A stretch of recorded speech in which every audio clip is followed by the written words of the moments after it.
Video ini didukung oleh Forex IMF, broker resmi yang saya rekomendasikan untuk Anda semua trader Indonesia. Forex IMF adalah broker forex resmi dan legal oleh Bapepti, CFX, ICDX, Keriling Berjangka Indonesia, dan juga Indonesia Clearing House. Di sini saya melihat kelebihannya adalah selain dari legalitasnya, yaitu terdapat beberapa layanan yang bisa kita lihat di produk. Di sini ada layanan signal trading forex, indikator forex, maupun komunitas forex selaku grup premium bagi para nasabah. Di referensi trading kita juga bisa lihat adanya analisa forex hari ini dan analisa forex mingguan seperti ini yang akan membantu kita dalam analisa forex sehari-harinya. Selebihnya, silakan Anda kunjungi link website yang sudah saya sertakan di link deskripsi video di bawah ini. Terima kasih. Lagi bersama saya Johan di Jurnal Trading ID. Jadi pada kesempatan video kali ini saya akan membahas kembali untuk update dari pergerakan XAUUSD. Jadi sebelum kita bahas mengenai XAUUSD, kalau kita perhatikan ya, kemarin itu pada tanggal 2 Februari itu gold itu sempat menyentuh angka tertingginya di level harga kurang lebih 1959.7, artinya hampir menyentuh area 1960 ya kalau kita perhatikan di sini.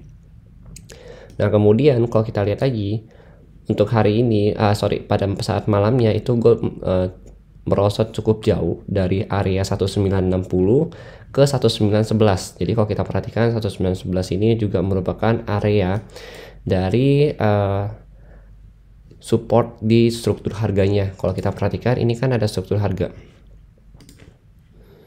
Oke, ini struktur harga. Nah, dia naik. Artinya kan ini low dari si struktur harga tersebut. Kemudian kalau kita perhatikan lagi, ini ada area swing low sama swing high. Kemudian ini ada swing high ke swing low. Lalu ini ada swing low ke swing high. Artinya kan ini adalah support dari si struktur harga tersebut. Untuk support dari struktur harga itu berada di level harga 1911.3. Kemudian kalau kita perhatikan lagi, ya dari tanggal 31 Januari sampai tanggal 3 Februari ya, di sini pada jam 3 subuh atau jam 2 subuh kita perhatikan itu gold itu berada atau berhenti ya di area struktur di support struktur harganya dia. Jadi yang pertama kalau kita lihat pada tanggal 31 Januari dan juga berhenti di struktur harganya karena kalau kita perhatikan di sini ada swing low, ini swing high, ini swing low. Oke. Jadi kalau kita lihat lagi yang ini swing high ini di break oleh oleh si tren yang sebelumnya, trennya dari swing low ini ke swing high yang baru. Jadi dia menciptakan area swing high atau higher high yang baru sehingga ini terbentuk struktur harga yang baru lagi. Nah, kalau kita lihat untuk struktur harga naik itu mulai dari tanggal 18 Januari ini poin 1, ini poin 2 19 Januari. Kemudian poin 3 ya pada tanggal 23 Januari. Lalu kalau kita lihat lagi untuk poin 4 itu ada pada tanggal 25 Januari dan itu sudah diambil oleh si gold ini sendiri kalau kita perhatikan ya. Nah, kemudian kalau untuk saat ini memang pergerakan si gold ini lebih cenderung ke sentimen pasar. Jadi kalau kita perhatikan kemarin itu ya dari feed itu sendiri itu kan the Fed mengumumkan disinflasi sedang terjadi. Jadi kalau misalkan kalian belum tahu apa itu disinflasi, jadi kalau inflasi itu kan adalah harga semua kebutuhan baik itu barang dan jasa itu kan naik. Nah, kemudian kalau disinflasi artinya ada penurunan dari si harga barang sama jasa tersebut, juga pinjaman di bank. Jadi bisa dikatakan inflasi di Amerika itu sudah mulai terkendali dan sudah mulai normal kembali sehingga saat ini The Fed sendiri sedang masuk dalam fase disinflasi gitu. Nah, sebelum kita bahas ini juga kalau kita flashback ke belakang ya, di video yang update minggu kemarin ya, itu kan kita juga ada bahas mengenai pengumuman dari Fed ya atau hasil dari FOMC. Nah, kalau kita perhatikan hasil dari FOMC kemarin itu dia berhasil menurunkan suku bunga. Kalau kita lihat di sini ya dari 100 sampai ke 75, terakhir 50 dan saat ini ada di 25 basis point dari Fed. Sehingga kalau kita perhatikan lagi Nah, ini cukup bagus untuk apa? Untuk pergerakan dari harga saham. Nah, kita lihat harga saham di sini juga kalau kita perhatikan sudah naik cukup tinggi, yaitu kurang lebih di harga tertingginya itu di 12.800. Kemudian kalau untuk DXY sendiri, ya kalau kita lihat untuk daily-nya dia memang itu sudah mulai menunjukkan area downtrend. Nah, kalau untuk gold memang di sini posisi dia itu sudah uptrend. Begitu. Jadi kalau kita perhatikan dampaknya itu sesuai yang kita lihat ya di berita-berita saat ini. Kalau misalkan dolar itu untuk suku bunganya sudah mulai agak diperlambat ya pertumbuhan suku bunganya, sehingga ini menimbulkan sentimen yang kurang bagus untuk si dolar. Nah, kalau kita perhatikan lagi, ini sentimennya memang kurang bagus untuk dolar, tapi memang bagus untuk saham dan juga bagus untuk si gold itu sendiri. Begitu. Karena kalau dengan begini, dengan penurunan dari si basis point ini atau si suku bunga ini akan berimbas orang-orang itu atau investor itu berganti ranah investasinya, misalkan dari membeli dolar sehingga mereka menjual dolar, karena keuntungan di dolar tersebut itu sudah tidak sebanyak pada saat dolar itu mempunyai 75 atau sampai 100 basis point kenaikannya. Begitu. Maka kalau kita lihat ya, untuk saat ini sih memang secara pergerakan si gold ini sendiri masih kategorinya uptrend. Oke. Masih kategori uptrend, kecuali dia bisa break dari mana. Untuk pertama kali dari daily-nya sendiri itu masih uptrend ya. Jadi kalau dari daily dia tetap harus break dari area 1896 baru dikategorikan downtrend.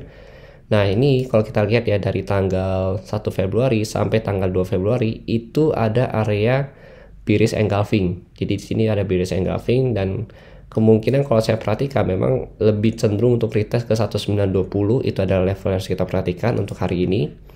1920, kemudian 1933. Karena 1933 ini merupakan area 50% dari dari penurunan dari sini 1960 ke 1910 gitu. Jadi itu harus kita perhatikan untuk hari ini. Ini resistennya ya. Jadi pertama 1920, yang kedua di 1933. Kemudian kalau untuk area support, sendiri itu ada di level harga 1902 di sini. Lalu di 1896. Ya, jadi itu adalah area yang harus kita perhatikan untuk hari ini, untuk area support resisten. Untuk support terendahnya itu kalau dia break dari 1896, maka bisa ke 1879 atau 1880. Oke, jadi kalau kita perhatikan secara pergerakan harga ya di sini ya. Untuk pergerakan harga memang lebih cenderung sideways dengan range yang cukup besar dan belum ada clear direction kalau kita lihat di time frame besar. Tapi kalau untuk time frame kecil ya, memang di sini potensi membuat lower low yang baru lagi. Jadi ini ada low pertama, ini ada low yang pertama di sini, kemudian low yang kedua ya masuk ke sini. Nah, ini adalah height yang pertama. Jadi kalau kita perhatikan, kita mau ukur misalkan pakai Fibo di sini, itu nanti kita akan menemukan area retracement, maksimal retracement itu di sini. Di 1935 sampai 1940. Baru setelah itu dia membentuk lower low yang baru kembali. Karena kalau kita perhatikan dari segi DXY sendiri pun memang DXY itu lebih cenderung untuk melakukan koreksi dulu ke atas. Nah, koreksi dari si DXY ini yang harus kita lihat itu adalah level harga ya untuk area resistennya ya, itu di 102.14. Kemudian ada lagi di level harga 102.6, yaitu ada di sini resistennya. Dan terakhir itu ada di level harga 103.4. Itu adalah level koreksi dari si DXY untuk daily-nya sama di time frame besar ini. Kemudian kalau untuk low-nya dia itu harus kita perhatikan, ini kemarin ya pada tanggal 2 Februari dia menciptakan low yang baru di harga 100.84. Ya, ini harus kita lihat juga. Kemudian terendahnya itu ada di angka 100.012. Jadi itu adalah area resisten sama support yang harus kita perhatikan untuk DXY hari ini. Hari ini itu ada data mengenai NFP. Jadi pasarnya itu akan cenderung sideways dulu untuk sesi Asia sama London, dan akan mulai aktif kembali pada saat NFP nanti pada malam ini ya, di hari Jumat ini. Oke. Jadi mungkin sekian dulu penjelasan dari saya mengenai gold hari ini. Kalau untuk hari ini nanti kalau misalkan ada posisi bagus, ya mungkin akan saya infokan juga di channel Telegram Dino Trading ID. Terima kasih dan sampai jumpa pada video berikutnya.